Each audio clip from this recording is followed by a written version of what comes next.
Yes. What does it take to be a leader? I think it takes, the most important quality in a leader is a commitment to the success of whatever group or organization you're a leader of. That is the most important thing. I think, and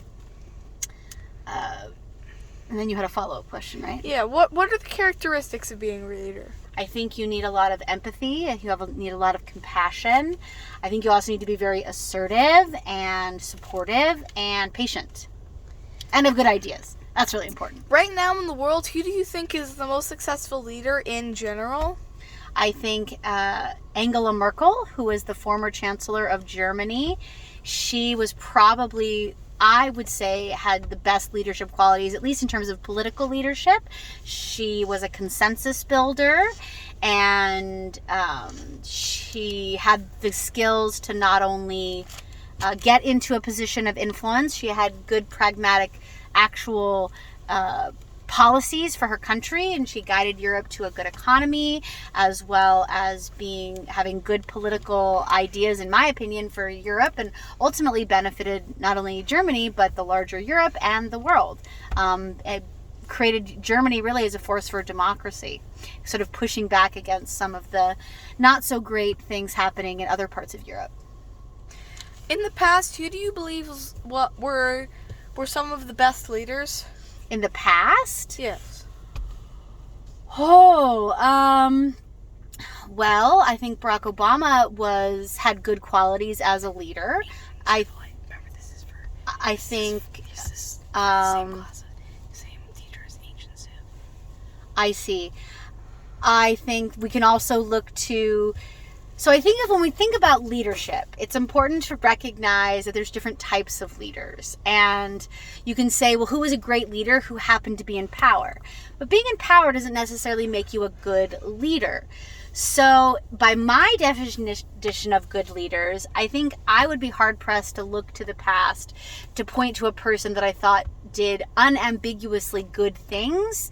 But I think probably Queen Elizabeth I is a good example of a historical leader who was thrust into power because she was born to it, but was pretty politically savvy and reigned over England in a time when women didn't have a whole lot of power usually, and really was very influential in helping her country become an empire and sort of helped England rise. And she did a lot to create peace between the Catholics and the Protestants in Renaissance England, and so that's a good thing. She was one of the most, at least for her time, she was a pretty progressive leader, wanting her people to live in peace, which I think is good. That is good, yes. Mm-hmm. In like the distant past of like ancient civilizations such as Egypt and Mesopotamia, who do you believe were the best leaders who were in power? Ancient civilizations. Well, I mean, that's a hard question. The best leaders in ancient civilizations, well, the Hopi had a matriarchal society and have had a matriarchal society for since time immemorial, and their culture valued equality and really a lot of good compassionate values in their culture, and that's something I can get behind, and they are in fact current as well as an ancient civilization. The Hopi are native to the southwest of the United States, like Arizona and New Mexico. Moses and other leaders, such like Moses, what do you think of their leadership qualities? Well, I think they were influential in terms of the stories that are told about them. So biblical leaders like Moses, and certainly they were influential with their people, which is, of course, an important quality in a leader. Gave their people guidance on how they should live their lives. And much of the guidance that if you're going to use Moses as an example, that at least stories say he gave to his people, is good advice. Not all of it's great advice, in my opinion, but a lot of it is. So if we're going to use Moses as an example. What civilizations do you think benefited from having good leaders in the ancient past? Well, a lot of the indigenous peoples of North America had good leaders. that seem to benefit their people. I think Rome did a lot to benefit some of its citizens over the course of its history. They did a lot to sort of create philosophy for many of its citizens, and there were some Roman leaders that did, had good policies in regards to their people. I know that in ancient Rome, there was many thousands of years that was part of the Roman civilization, so we can't say this was always the case, but there were many Roman leaders that practiced sort of what we might call this idea of assimilation, a melting pot, wanting many cultures to sort of contribute to the Roman culture, and I think that's a good thing, and that was a big part of Roman leadership. Let's see. I think that Chinese civilization, they did a lot to what we might call the rise of a middle class. Ancient Chinese civilization had leaders that sort of championed the idea of a bureaucratic state where you had people who could have a meritocracy. They had to take a test to become a member of the government in ancient Chinese dynasties, and anyone could take these tests, or at least mostly anyone could take these tests. Well, any men normally, but that's a topic for another day. But that's sort of a good thing, right? The idea of a meritocracy, and that was something that the leaders. Men. This was the distant past.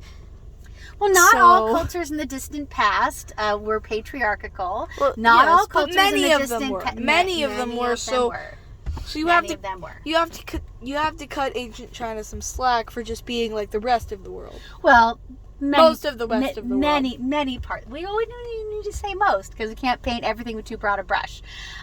With its allies. Well, I'm just saying, the Chinese culture and it has many good leaders that did a lot to help Chinese civilization rise. Yes, and I think that much of good leadership is in ancient civilizations is when those leaders prioritized the health of their country and the health of their people. And when the leaders did that, those cultures flourished. But when those leaders did not prioritize the health of the people in the larger country or culture, that's when those civilizations started to fall, in my opinion. What leadership qualities do you believe you have? I think that I am pretty patient most of the time. Although Very true. Although no one is perfect. I try to have a lot of empathy, even in my leadership. I try to check myself. I like to question myself. I look to other people and other points of view in order to make good decisions. I try to gather the best possible policies and create the policies that maximize the success of anyone I have authority over, like my students or my children. I try to have policies that set you all up for success. Do you believe your leadership qualities have helped you in your leadership environment? Yes. 100%. How do you believe they have helped you? Most of my students are successful. And in what way do your leadership qualities help them be successful? Because I try to create policies that set them up for success. Any student who works hard in my class can be successful, and I think that's an important quality in a leader, is to think about the experience of the people who they have authority over. Think about that other person's experience. That's where empathy comes into play, and sort of create situations that maximize success. Thank you for coming to my TED Talk. It was going to be on TEDx, right, Finn? I'm totally leaving that in.